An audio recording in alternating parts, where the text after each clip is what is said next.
What are your favorite tools and materials for creating a bridge? I'm going to start out by making an assumption that we're talking about making a bridge for an acoustic guitar.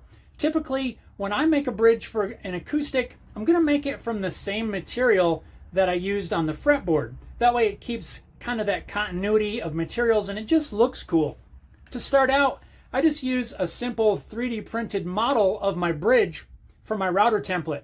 I can stick my piece of whatever the wood is I'm using to this, then use a bearing router bit to cut the shape accurately.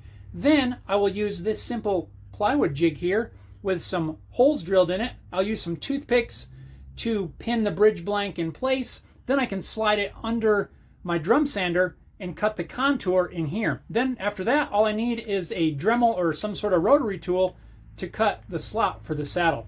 Hope that helps.